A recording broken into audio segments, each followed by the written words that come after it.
Press Lord Bible stories in Hindi YouTube channel पे आप सभी का स्वागत है। हमारे इस यूट्यूब चैनल को देखने के लिए आप चैनल को सब्सक्राइब करें और बेल आइकॉन के ऑल बटन को जरूर दबाएं, तभी हमारे आने वाले हर वीडियो का नोटिफिकेशन मिलता रहेगा। आज मैं आपके लिए नए नियम से जक्कई के बारे में बताने वाला हूं, जो आपको लुका अध्याय 19 के वचन 1 से 10 में देखने को मिलेगा। तो आए ब्रियो, हम वीडियो को स्टार्ट करते हैं। बाइबल दर्शाती है यहाँ ये उस समय की बात है जब प्रभु यीशु मसीह यरीहो में से प्रवेश करके जा रहे थे। तब वहां जक्कई नामक एक मनुष्य रहा करता था, जो चुंगी लेने वालों का सरदार और धनी मनुष्य भी था। वो लोगों से चुंगी अर्थात टैक्स वसूल किया करता। वो लोगों से जबरदस्ती जरूरत से ज्यादा टैक्स वसूल किया करता था और लोगों को परेशान किया करता था। वो लोगों से जबरन धन वसूल करके धनी बन गया था। ब्रियो, दृष्टता और जबरन कमाए धन से कुछ लाभ नहीं होता है। अगर हम किसी को दुख दे के धन लेते हैं, उससे हमारा ही नुकसान है। ऐसा करके हम आर्थिक दृष्टि से धनी तो बन जाते हैं, परंतु नैतिक जीवन में हम परमेश्वर की दृष्टि में गिर जाते हैं। इसलिए हमें ध्यान रखना चाहिए कि हमारे द्वारा कमाया जाने वाला धन क्या हम ईमानदारी से कमा रहे हैं। आगे हम देखते हैं कि जक्कई का कद छोटा था, अर्थात वो थोड़ा नाटा था। जब प्रभु यीशु मसीह यरीहो में से होकर जा रहे थे तो लोगों की भीड़ प्रभु यीशु मसीह के चारों ओर थी और जक्कई भी प्रभु यीशु मसीह को देखना चाहता था, लेकिन अपने कद के छोटे होने के कारण वह प्रभु यीशु मसीह को नहीं देख पा रहा था। इसलिए वो वहां पर स्थित एक गुल्लर की पेड़ पर चढ़ गया ताकि वह प्रभु यीशु मसीह को देख सके। ब्रियो, जक्कई भले ही एक अन्यायी और अधर्मी व्यक्ति था, लेकिन फिर भी वह प्रभु यीशु मसीह को देखना चाहता था, क्योंकि उसने प्रभु यीशु मसीह के बारे में सुना होगा कि वह कैसे कैसे काम करता है। उस समय तक प्रभु यीशु मसीह के कामों की चर्चा यरूशलेम और उसके आसपास के क्षेत्रों में तेजी से फैल गई थी और हम जानते हैं कि दूर दूर से लोग प्रभु यीशु मसीह को देखने और उसके वचनों को सुनने आया करते थे। जक्कई के मन में भी यही इच्छा होगी कि वह भी उस व्यक्ति को देखे जिसके बारे में लोगों के द्वारा इतनी प्रशंसा की जाती है। इसलिए उसने अपने नाटेपन का कुछ विचार न करके प्रभु यीशु मसीह को देखना चाहा। उसका नाटापन प्रभु यीशु मसीह को देखने में बाधा बन रहा था, लेकिन उसने अपनी इस कमजोरी से हार नहीं मानी। वह चाहता तो सोच सकता था कि मैं इतना नाटा हूं, मैं प्रभु तक नहीं पहुंच सकता, भीड़ के लोग मुझको दबा देंगे।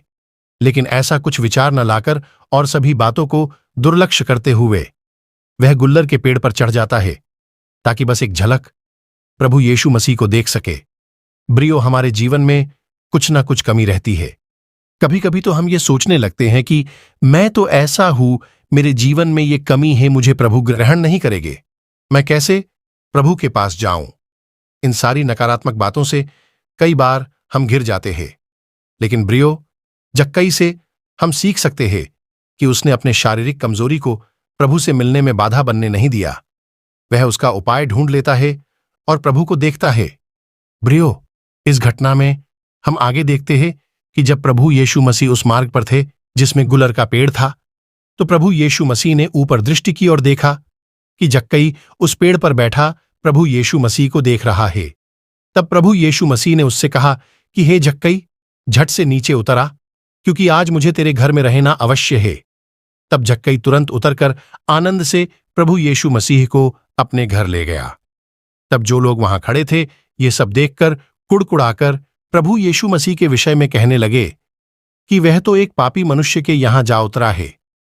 ब्रियो, यहां ध्यान दे कि जिस पेड़ पर जक्कई बैठा हुआ था, उस मार्ग से जब यीशु मसीह जाते हैं तो प्रभु यीशु मसीह ठीक उसी पेड़ के सामने रुकते हैं जिस पेड़ पर जक्कई चढ़ा हुआ था।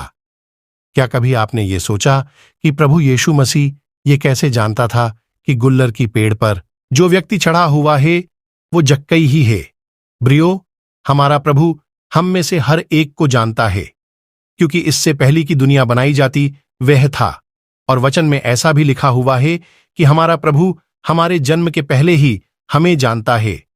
जक्कई को भी प्रभु जानता था और यह एक बहुत ही गहरी बात है कि यदि हमारे अंदर प्रभु को पाने की चाहत होती है, उससे मिलने की जिज्ञासा होती है और हम किसी न किसी तरह बस प्रभु को पाना चाहते हैं।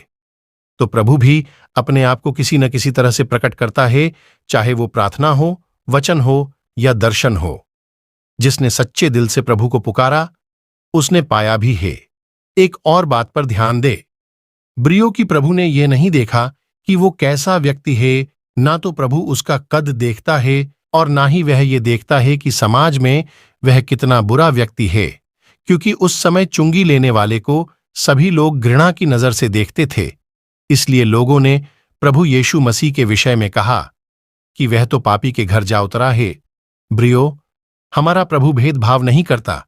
ऐसा नहीं ही कि प्रभु सिर्फ धर्म के ही घर में जाता है, क्योंकि बाइबल हमें बताती है कि वे धर्मी को नहीं परंतु पापियों को मन फिराने के लिए बुलाने आया है। प्रभु को इससे कोई मतलब नहीं कि आप कितने बुरे हो या कितने बुरे काम करते हो, क्योंकि वह आपके उस बुरे दिल को बदलने आया है। जैसा हम आगे इस कहानी में देखते हैं कि जब प्रभु यीशु मसीह जक्कई के घर में जाते हैं तो जक्कई खुद कहता है कि हे प्रभु, मैं अपनी आधी संपत्ति कंगालों को दे देता हूं, और यदि मैंने किसका अन्याय करके ले लिया है उसे चौगुना फिर देता हूं।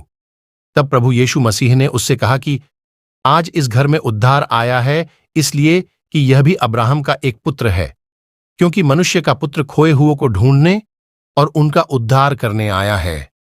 ब्रियो, आप इस घटना में एक बात नोट कर सकते हैं कि जब प्रभु यीशु मसीह जक्कई के घर जाते हैं तो वहां पर प्रभु यीशु मसीह ने कोई उपदेश दिया था और ना ही जक्कई को उसके मन को बदलने के लिए उससे कुछ कहा था।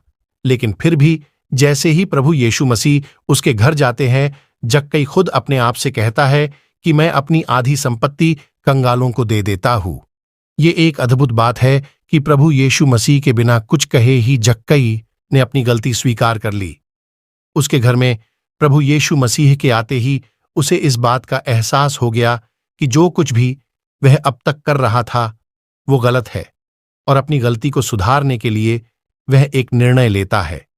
ब्रियो, जब से जक्कई की मुलाकात यीशु से होती है, जक्कई का जीवन ही बदल जाता है और वह अपने बुरे कामों से मन फिरा लेता है। हालेलुया। अंत में मैं आपको इतना बताना चाहता हूं कि यदि आपके मन में प्रभु से मिलने की चाहत है तो दुनिया की कोई भी ताकत और कोई भी कमजोरी आपको उससे मिलने से नहीं रोक सकती, क्योंकि जब आप प्रभु की तरफ अपने कदम बढ़ाते हैं तो वह आपकी तरफ दौड़ा चला आता है। आशा करता हूं ब्रियो, जक्कई की इस कहानी से आपको आशीष मिली होगी। अगले वीडियो में एक नए विषय के साथ आपसे फिर मुलाकात होगी। तब तक के लिए आप सबको जय मसीह की।